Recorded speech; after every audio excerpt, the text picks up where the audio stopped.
All right, I think we're good to go. So welcome everyone to Adjusting to a New School Year, Supporting Your Child's Anxiety and Other Emotions. Today we have Amrita joining us. And Jen, do you have anything to add? Sure. Amrita is a registered social worker and psychotherapist from Silver Spruce Naturopathic.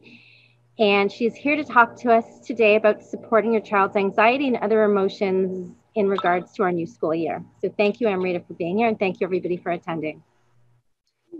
Hi, everyone. Thanks for having me here today. I'm happy to be here with you to talk about this, as with the school announcements about, or the ministry announcements about return to school. I'm sure there's been maybe a lot of conversations or a lot of impacts it has been having on your family. To start with, actually, I don't know if Evelyn or Jen, if the results from the polls are in or can be shown. Yeah, I mean, so 10 out of 11 people right now in the webinar have completed it with saying physical and 4 saying virtual school. Okay. Pretty close split. Yeah. So there's I'll be talking a little bit about that a bit more, but I just thought it'd be neat to kind of hear what is the audience kind of decisions or plans coming up in September. As Jen was saying, I am a registered social worker and a psychotherapist. I've had many years of experience with working with children and teens and adults around different life issues.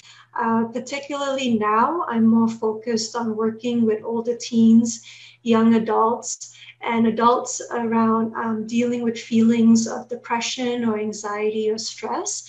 And I'm also very passionate about working with my clients to help strengthen their self-confidence.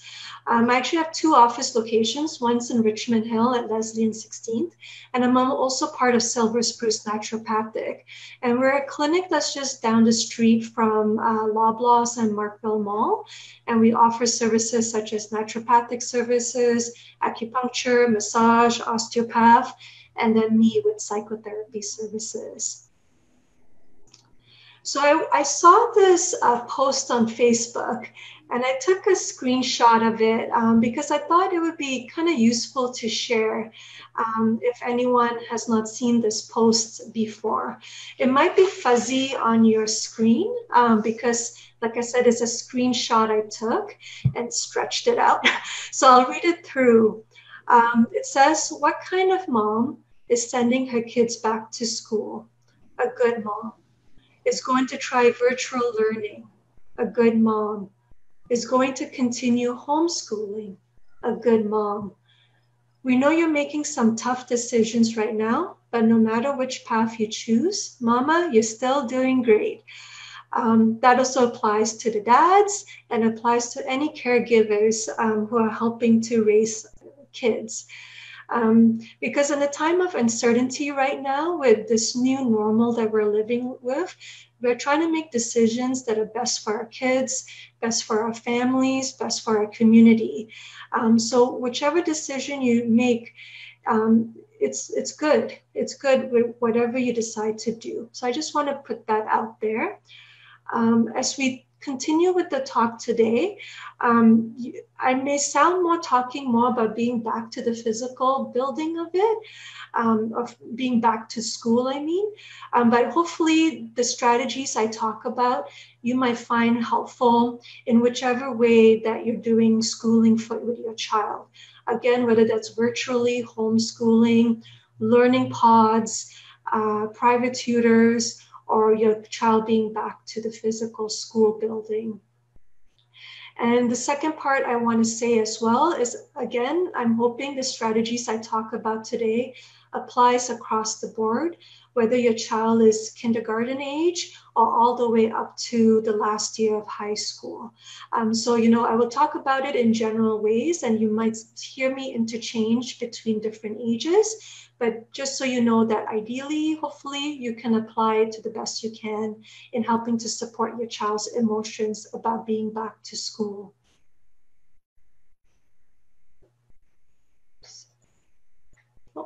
There we go.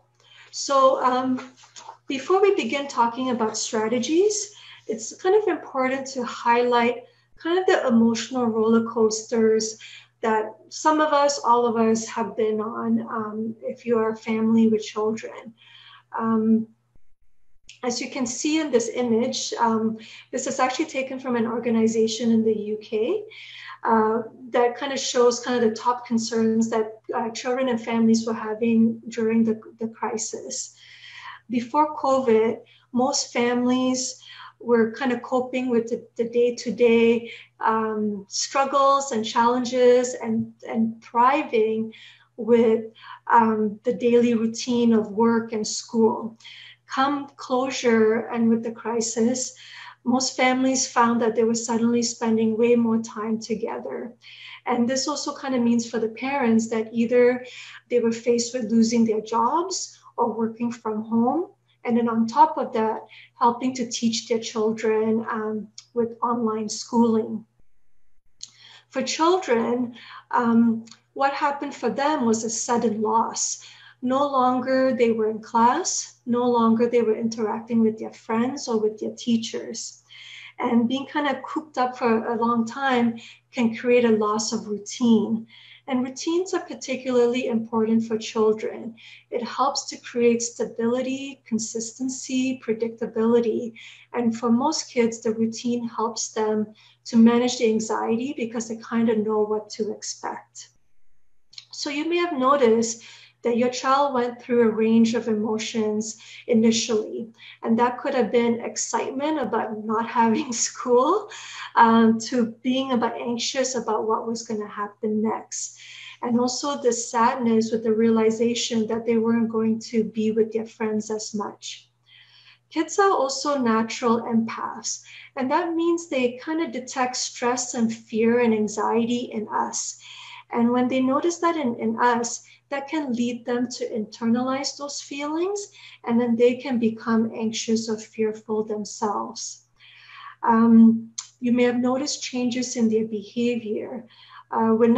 Maybe in your family, you may not have had a consistent wake time and a sleep time, and this may have seen a change in the interaction with other people, being less physically active, and you may have seen them spending more time online, especially when their learning was online as well. You may have seen a difficulty with sleep and with their diet. For young adults, a young adult may have been coping with this fundamental shift because previous to COVID, they were trying to navigate their own sense of and belonging and connection, and they gauged that with the interaction with their peers. So by not having the interaction during those times, you may have seen an increase in anxiety for them. On the positive side, kids were talking about feeling more safe at home, and that they didn't have to deal with issues that they may have been having at school, such as stress with friends or more serious issues such as bullying. They also talk about being able to spend more quality time with them, with their family, as being more positive, and like I said, having less stress. So that was a few months ago or now. And with the announcement of kind of common feel about returning to school, your kids may be sharing with you some feelings that they've been having, or you may be noticing the changes in their behavior or what they're saying to you. And again, these feelings may center around grief and loss about the changes in their lifestyle. Normal, sort of not knowing that the normal that they're going back to is a new normal and not what it was like before COVID. The stress may be about returning to pre-COVID-19 stresses, like I said, like bullying or peer interactions or school stress. And, the anxiety about leaving home, where they were feeling safe at home, and feeling sort of unsafe or out of control in public. And of course, this fear of, being part of the second wave of COVID.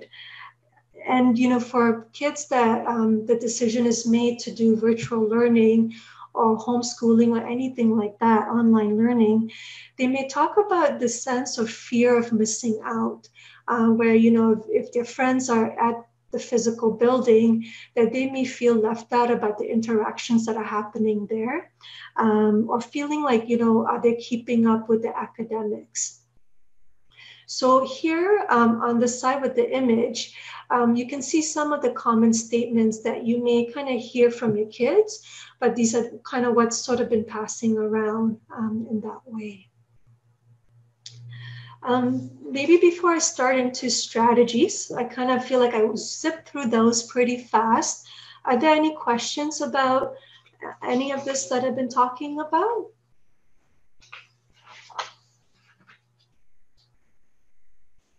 Oops. Okay, so as Evelyn and Jen were saying, at any time, feel free to post your question in the chat and we can talk about it. Or near the end too, we can take questions as well. So let's jump into the strategies of how to support your child. So the first big strategy is about having an open communication with your child. When we try to give our child space to share their worries and their concerns, and you are mainly listening without giving your opinions or ideas or solutions, this gives your child a safe space to sort of alleviate the feelings that they're having, and also to know that they can count on you for support. So communication is key, and every family has different style of communication. And you may come from a family that may not communicate as much. And here I'm talking about communications. But see, as I go along talking about communication, what parts of this you can integrate in your conversations with your child, so that you can get them to start talking about their concerns. Before you do that though, please be sure to check in with your feelings first. Because when you're honest with your feelings about whether it's the ministry regulations or about the pandemic, you can work to check in with yourself and figure out how you need to take care of your feelings, so that you do not, in a sense, either project it to your child or sort of also freak them out. If you're freaking out, they're going to freak out too. So the first part is make sure to kind of check in with how you feel about what's happening. And you may not share with them about whether you think what your school board is doing is a great idea or not, but you may let them know that you may not like what is happening. And then at the same time, also letting them know that even though the stuff is happening that we don't like, we got this, like we're gonna handle it. And that in itself helps to build that resiliency in your child, that difficult things can happen, but we can handle it. And often when a child is feeling anxious, it's about that sense of not feeling like they have this agency or this ability to handle the unknown. But when you give them that sense of support or that idea that we got this, that can help to alleviate the anxiety a little bit. The next part about when you start having this conversation with your child is, again, having this open conversation and being curious. Ask open questions and actively listen to understand more about your child's thoughts and feelings. Acknowledge what they're sharing with you, and take your children's concerns seriously. For us as adults, their concerns may sound trivial, but don't forget, sort of like in pre-COVID, back to school, that first day back to school, where a child is concerned about whether they're going to have a nice teacher or the teacher is going to like them, to whether they're going to be in the same class with their friends, or whether they're going to enjoy the schoolwork. They're going to have all of those concerns and feelings. And then on top of that, about COVID. So we want to try to acknowledge and show them that we take their concerns seriously and that we're not sort of minimizing it or pushing it aside. The next part is to reassure them. And that means normalizing and validating, letting them know that what they are feeling is normal, that other people feel the same way, and that there is nothing wrong with their feelings. Letting them know that it's normal to feel anxious, that it's normal to feel nervous about the unknown or what it's like to be back to school, again, whether that's in a physical building and navigating the different measures, or doing online learning and how that might look different now versus a few months ago. And if your child is going back to the physical building, reassuring them about the safety measures, that they're there in place to keep them safe and healthy, as well as their teachers and their friends that are around them. And then with the next part of communication is brainstorming. So as you're listening to your child share their concerns, it might be helpful to first ask them whether they just want you to listen to what they're saying, or do they want your input or your help in brainstorming and problem solving some concerns together. I'll talk a little bit about something called mental rehearsal soon, but the idea of brainstorming is not you telling them what to do, but about you collaborating with them and working together with them and seeing what strategies and ideas they can come up with to help them solve their concerns. Because by doing that, it helps to increase their problem solving skills, and it also helps them to feel more empowered. And again, that helps with alleviating the anxiety that they could be feeling. And then remind them about the positives. Again, for a child that may be going back to school physically, the positive might be to be able to see their teachers and their friends again. For homeschooling or virtual online learning, it may be about how they can see their friends and teachers again and interact with them, and also about how they're going to keep continuing learning new things. For teenagers, it's important to remind them of the big picture, especially as I understand it for high school. A lot of them are sort of going back in school, and remind them why being at school is important.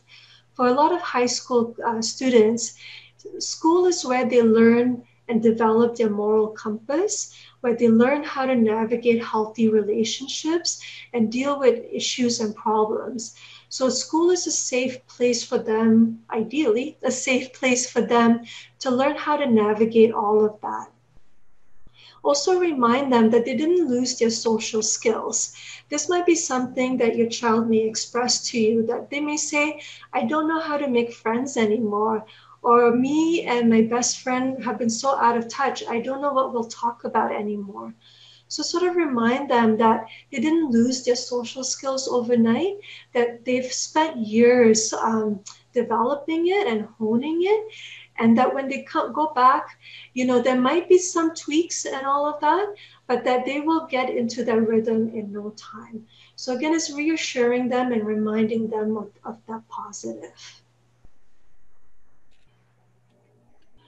The next set of strategies I want to talk to you about is something called safety messaging. And this is discussed by a psychologist. Her name is Tina Bryson. And basically with safety messaging, let me backtrack a little bit actually. When we think about the way we message to our children, what we want to be mindful of is that our brains, their brains and adults' brains, are already equipped to look out for danger and threats. And during the COVID, with the crisis first happening, we want to ensure that they're not receiving further messages of threat and danger that makes them feel unsafe about the world, because that can start developing, again, that anxiety or panic about the world. And so, for example, this is an old example, but at the time when playgrounds were closed, a fear-based message would have been, it's not safe to go to the playground, right? The tape is around it. There's that sense of threat that the playground is not a safe place to be. Instead, you can use a more safety-based message that says, we are not going to the playground because it is the safer thing to do right now, while the doctors are finding the answers to keep us safe. So in that safety-based message, we are letting them know that we are taking the step to make sure that they are safe, and there are things that they can do to stay safe. And that this is, in a way, I don't want to say sort of like temporary, but that this is a period that we're going through that we will come out of.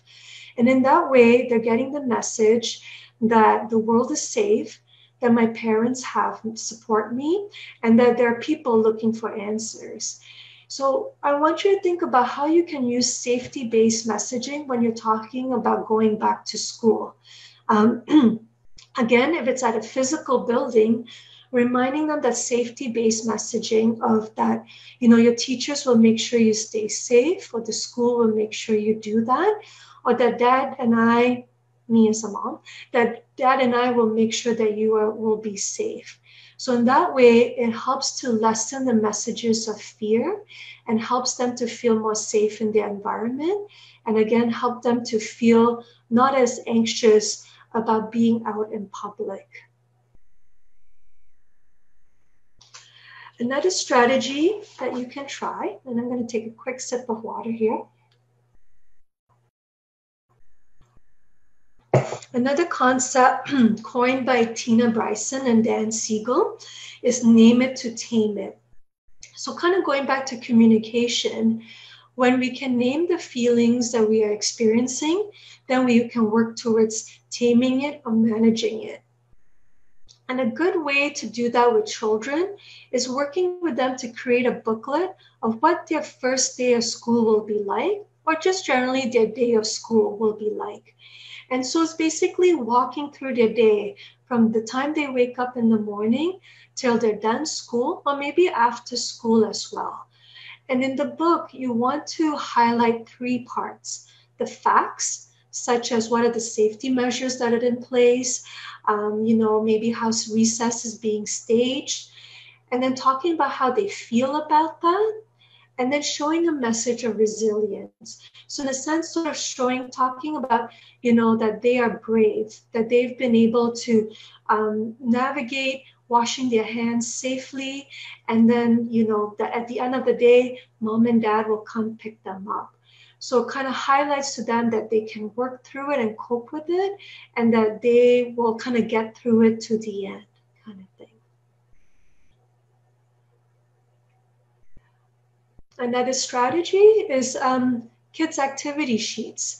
I found this through this link that I posted earlier in the chat, that maybe Evelyn or Jen could repost the link on the chat box. And I'm going to see if I can show you a sample. So this link will take you to a bunch of downloadable resources, I believe, and included in their download resource are 2 activity sheets. I'm going to see if I can pull one up.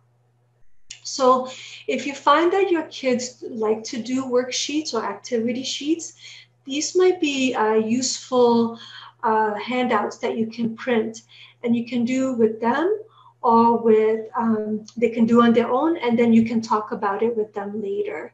I believe they're a link from a site in Australia.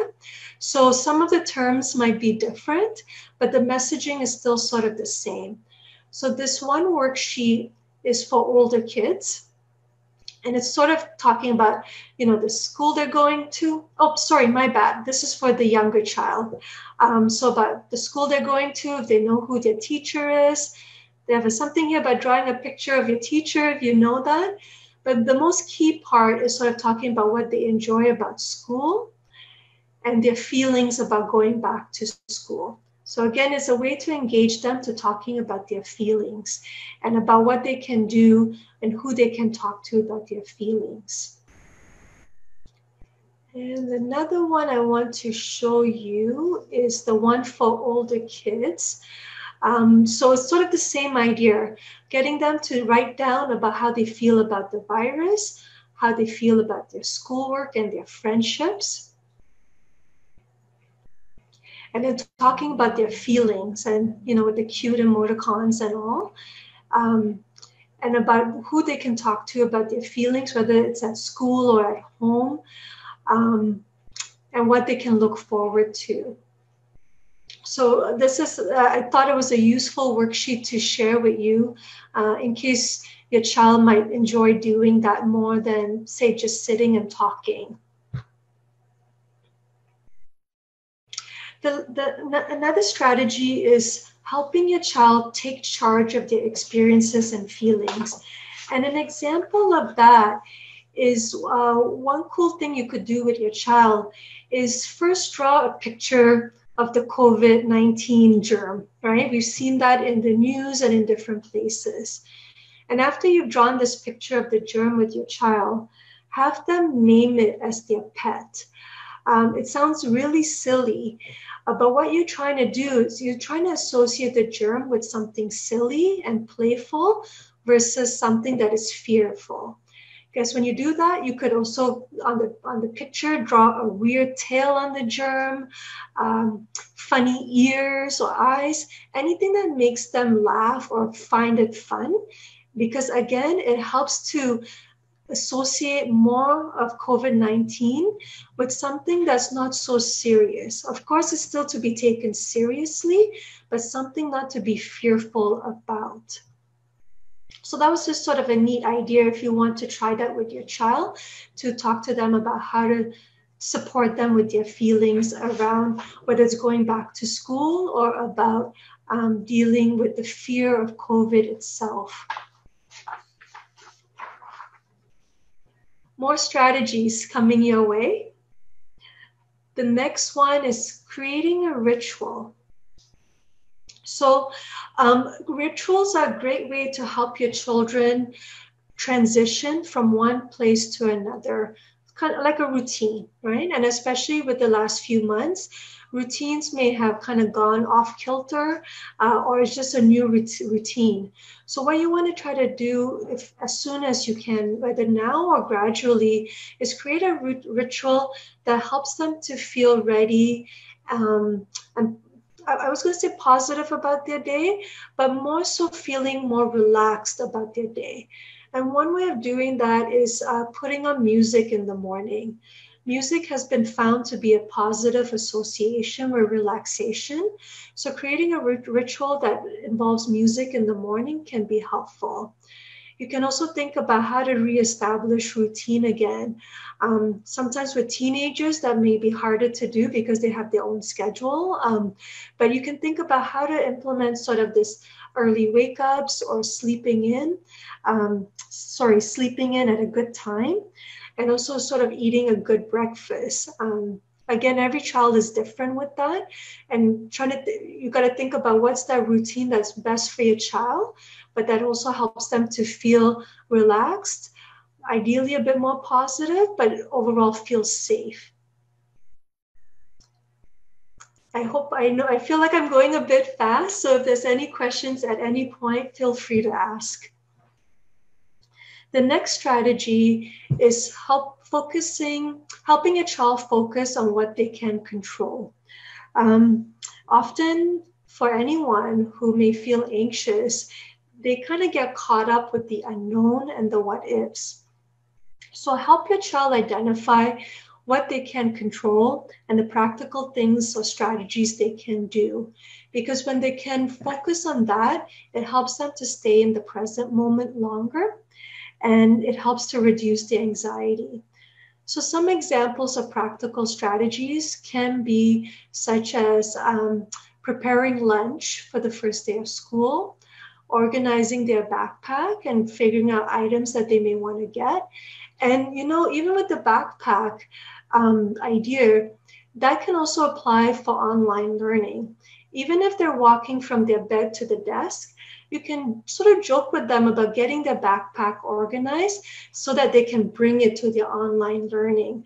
Again, it's another idea, and it's a way to help alleviate that anxiety by them having to be able to do something, to feel that sense of control and agency about managing their situation. I was going to say another practical strategy could be also making plans for the weekend.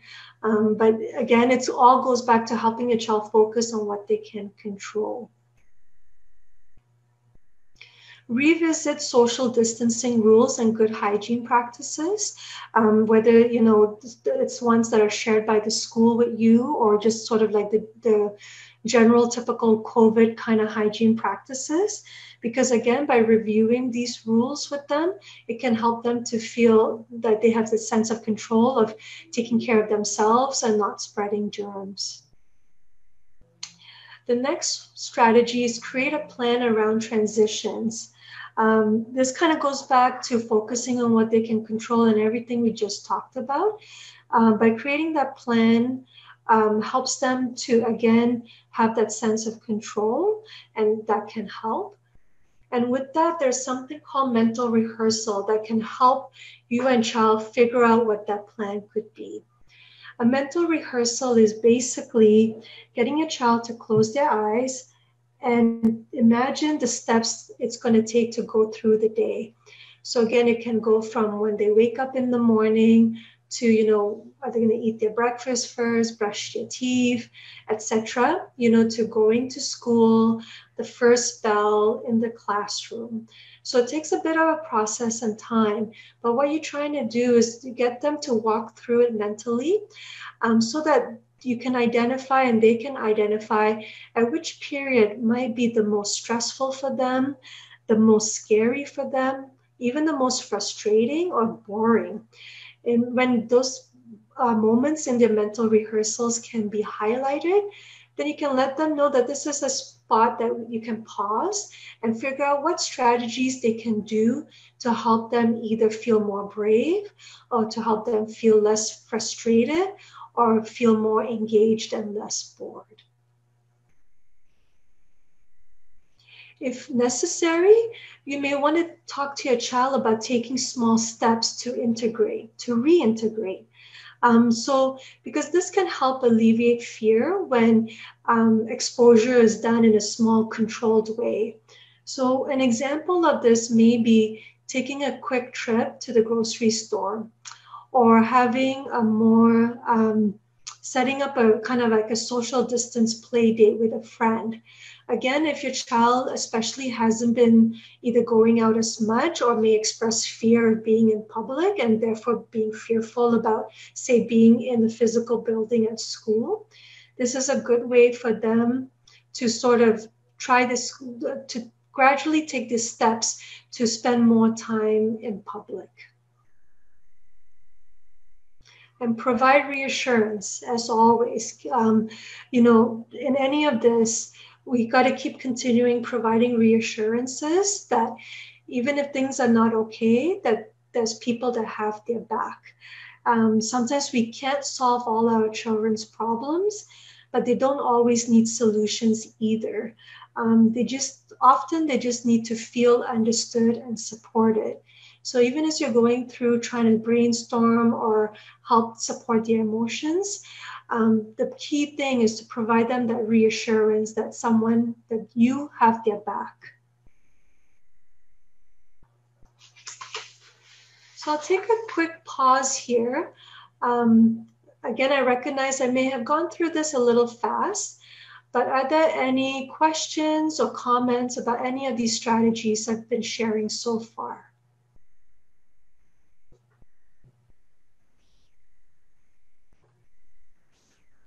If anybody has any questions for Amrita, please feel free to use the chat box. Yeah, and nothing on the Facebook end right now, it looks like. Okay.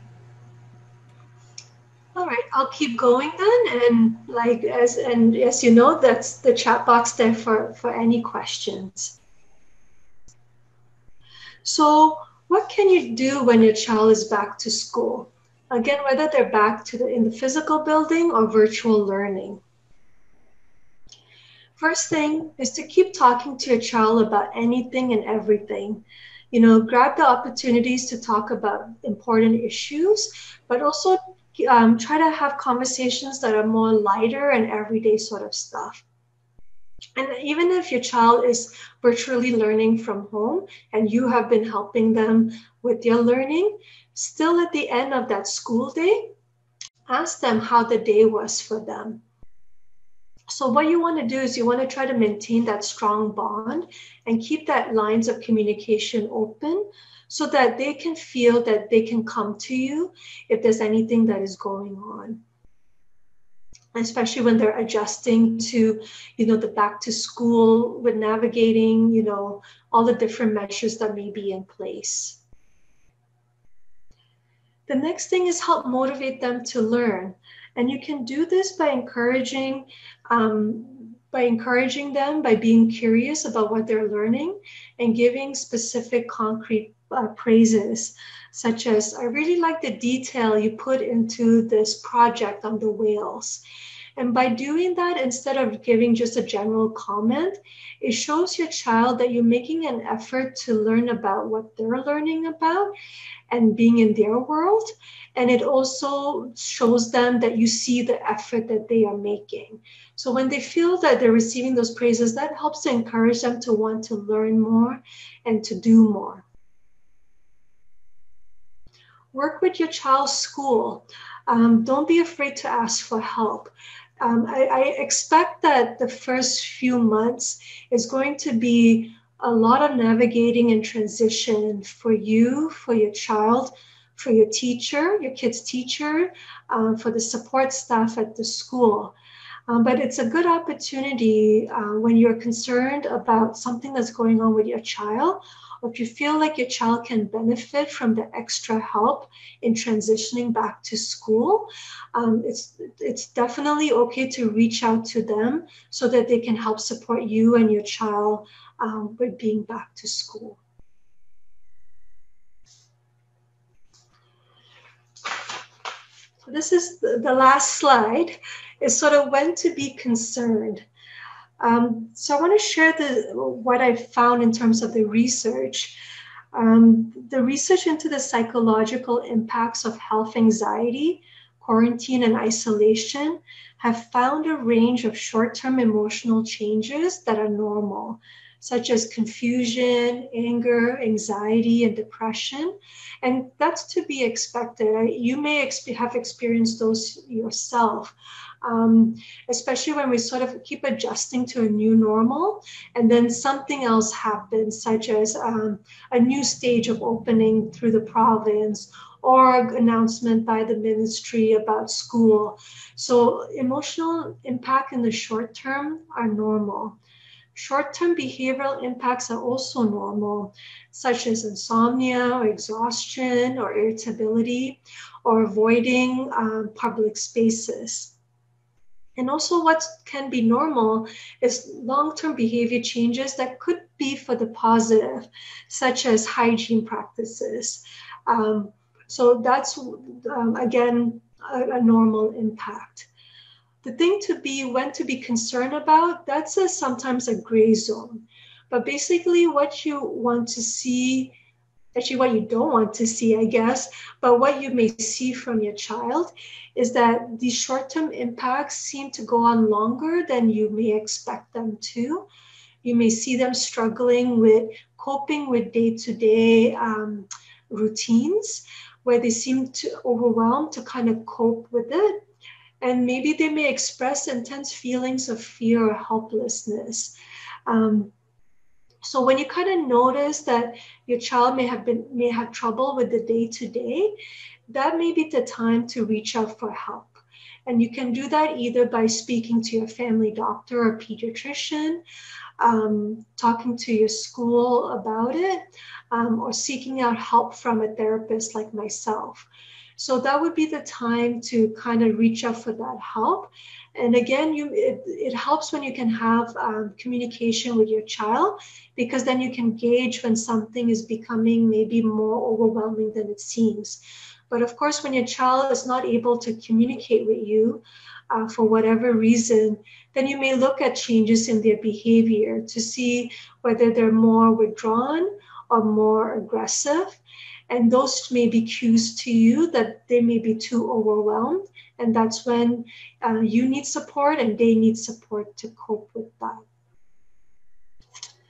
So that's what I wanted to share with all of you today about how you can support your child in terms of their emotions, whether it's around anxiety or any other emotions they have about returning to school. I want to put it out there for all of you now. If you have any questions or comments, anything I can help with or answer, I can take some questions right now.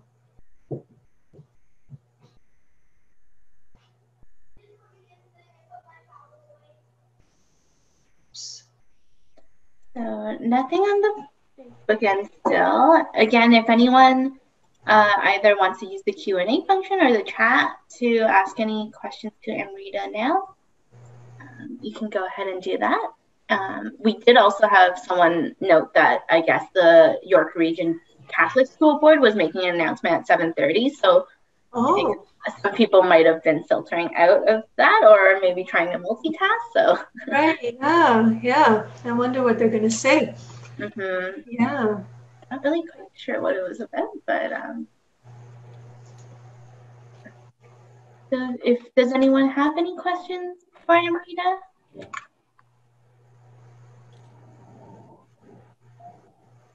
I know I shared a lot of information and probably really fast. So if you want me to review any part of that, I'm happy to do that.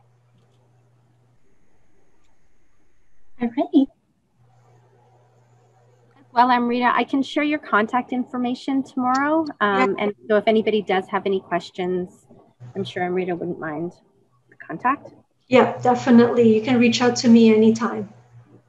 Yep. And then again, there was the link in the chat for anyone that wants to see those resources for the activity sheet that Amrita was talking about. And same goes with Facebook. It's there as well. We'll maybe give people one more minute in case they're still typing, but someone on Facebook just said no questions, but thank you. I'm good. I hope it's helpful. You're welcome. And the recording will be available on Facebook as well. So if anybody wants to go through it again, please do. All right. But yeah, otherwise, if we don't have any questions, then thank you. Oh, there's somebody who didn't see the links. Okay, here it is again. All right. But yes, if there isn't any other questions, then thank you, Amrita, for coming, and thank you, everyone, for attending.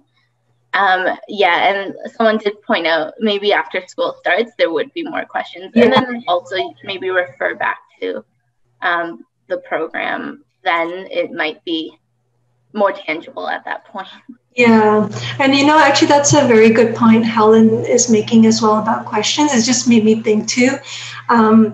Everyone deals with emotions differently, right? Or their emotions may show up differently. So for some kids, they may show their emotions right now. But for other kids, they may seem fine until school is back. And the reality of it, whether again is a virtual learning or physical building. So then that is maybe when you might see some concerns and may have questions then. Yeah. Okay, so again, thank you everyone for coming, and thank you again, Amrita. Have a good evening. Great, thank you. Thanks, Amrita. Thank you. Bye, guys.